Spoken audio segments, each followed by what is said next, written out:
Hey guys, welcome back.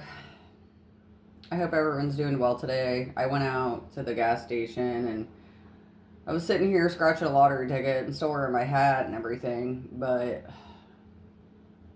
just something came to me.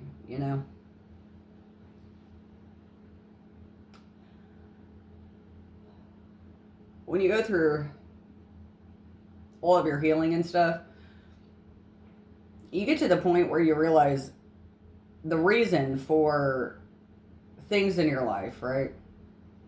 Why you felt abandoned, or what energetic issues were going on and why, from who. Why you had a negative outlook on life, why you were cold to people, why you could never let your true self be shown, why you could never use your gifts.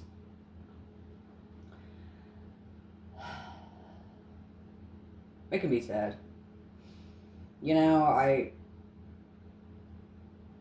The feelings I had just channeled literally were like hurting to my bones. The sadness of it, because when you heal the proper way, instead of getting mad about stuff, yes, it does hurt. It's not anger, it's more of understanding of why that happened.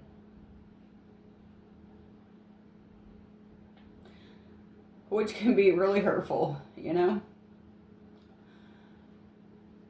you look at the person or the people that did that to you and see why. What issues did they have that they weren't able to heal in life. And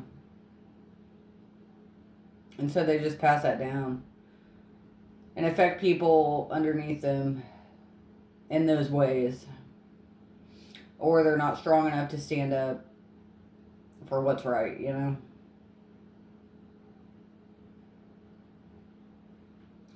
So, I love everybody. I'm not even upset. It's just heartfelt what God was showing me, because the thing is, a lot of times when you go through healing, you can't get to the wholeness of the healing until the end, because you're not strong enough to go through that in the beginning stages, right? God's not going to give you something that's going to break you in the beginning of your healing. Otherwise, you wouldn't continue, right? So, I've noticed in life, in your family or bloodline, there are people that come before you that may have gifts as well. They may have a mission. They may have been, feeling all their life, like in their bones and their DNA, that like they were meant to do something, didn't really know what, right? But they were meant for some change or something great, right? That's how I felt.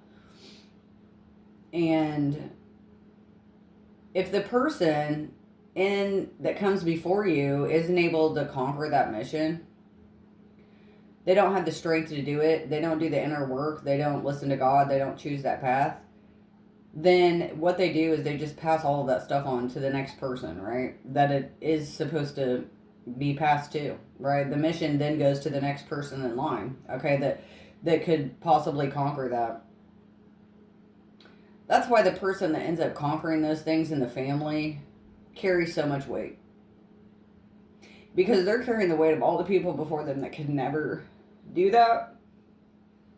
They could never stand on that truth and complete the healing journey that no one else could. You know what I mean?